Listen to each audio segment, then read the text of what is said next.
In 2004, I expect to be campaigning for the re-election of President George W. Bush, and by 2008, I think I might be ready to go down to the old soldiers' home and await the cavalry charge there.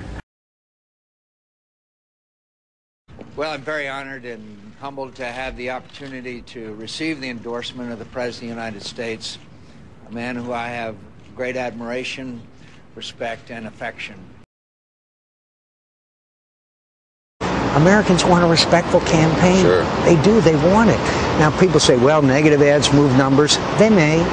But do we have to go to the lowest common denominator? I don't think so. I believe we're going to see a great debate, which the American public deserves, more importantly. None of this negative stuff, though, you won't see it come out of our side at all. Because none of the negative stuff will come out of your side. My husband is absolutely opposed to any negative campaigning at all. NBC News has confirmation, and what is it? Tim Pawlenty won't be. Wow. Palin. All right. I didn't hear it. I just on my ears. NBC News has confirmed Kelly O'Donnell, through a senior source, that it will be Alaska Governor Sarah Palin. Wow. Vice presidential pick for John McCain. And let me just add the fourth. Wow.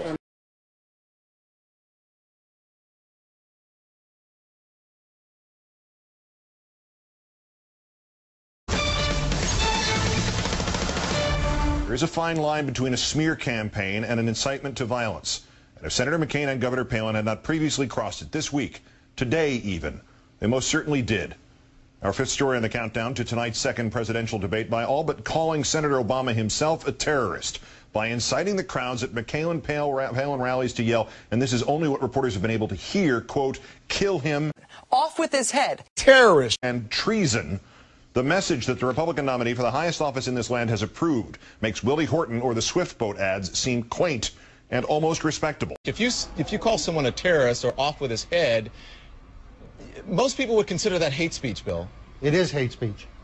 Ugly, divisive, dangerous words directed at a man who, for the time being, stands as the front-running candidate for the highest office in the land. The McCain campaign operates on three levels. It operates on the above-board level that you saw in the debates last night. It operates in some very tough advertising. All of the McCain ads are negative, all of them. And then there's this other world down there, which occasionally the McCain campaign has to issue a statement of condemnation of, but which they know darn well is deep in the psyche of America, and they're going to plumb the depths of it, or allow those depths to be plumbed between now and Election Day, because they're going to make this connection. They're going to say Barack Obama is comfortable around terrorists, i.e. the retired terrorist bomber Bill Ayers. And because we face Islamic fundamentalist terrorism in the world, that makes a guy named Barack Hussein Obama not someone we can trust as president.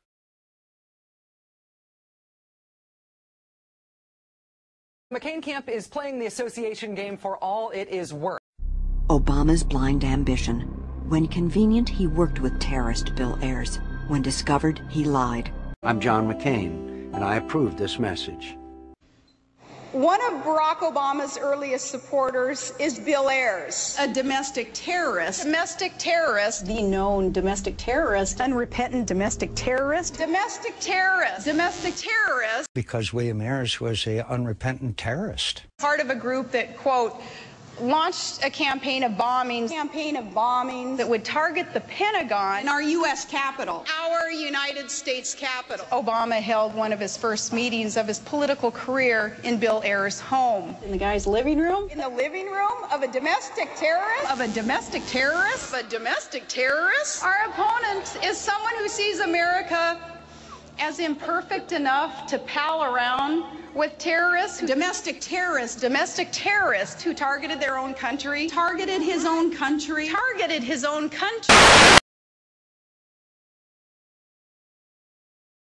Who is the real Barack Obama? We're scared of an Obama presidency. I'm concerned about someone that cohorts with domestic terrorists such as Ayers. Obama-Ayers connection. What more do you have to say? He's related to a known terrorist, for one. He is friends with a terrorist of this country. He must support terrorists. You know, if it walks like a duck and quacks like a duck, it must be a duck.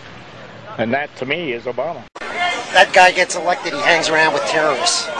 Who's the terrorist? Obama. This guy is a one-man terrorist cell. When you say that, I kind of get a picture in my mind of Obama and terrorism and weapons all in the same one picture. Obama's a terrorist, don't you know that? Obama's a Muslim, he's a terrorist himself. Do you really believe that, sir? Do you really believe that? Do you believe that Senator Obama is a terrorist? I believe he supports terrorism. Obama will change into Osama. Obama, Osama, friends are one and the same. Yeah, Obama bin Laden, president. His name is Barack Hussein Obama. It's actually Hussein Obama. Hussein Obama. That is a Muslim name. It's his background. Part of his background is Muslim background. He's got the bloodlines. What does that mean? Just think about it. Look at the name. We want to vote for somebody with a name like Barack Hussein Obama. Why would Churchill put here? Well, why are we electing an Arab when we're at war with Iraq and Iran? He's not American or for American, so I don't see him as leading America. I see him more as an Arab. I can't trust Obama. I have read about him, and he's an Arab. This is little Hussein. Little Hussein wanted to see truth and good Americans. Barack Hussein Obama, Barack Hussein Obama, Barack Hussein Obama. The ambassador of change, Barack Hussein Obama. On November 4th, let's leave Barack Hussein Obama wondering what happened. If the people in uniform talk like that, what do the criminals have to have on their mind? Now, if there is a problem with the middle name, and if apparently some people, and I'm assuming it's the Obama camp, are so offended, then perhaps he should have considered changing his name. I mean, he is a Harvard lawyer, by the way. I'm afraid if he wins, the black will take over. It's not a Christian. This is a Christian nation. What is our country going to end up like? When you've got a Negro running for president, you need a first stringer. He's definitely a second stringer. He seems like a sheep or a wolf in sheep's clothing, to be honest with you. And I believe Palin, she's filled with the Holy Spirit, and I believe she's going to bring honesty and integrity to the White House. You could have your Tiger Woods. We've got Senator McCain.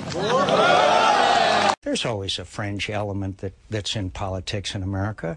The overwhelming majority of the people that come to my rallies are good and decent and patriotic Americans. And to somehow intimate that the overwhelming majority of those people, with rare exception, are somehow not good Americans or motivated by anything but the most patriotic motives is insulting.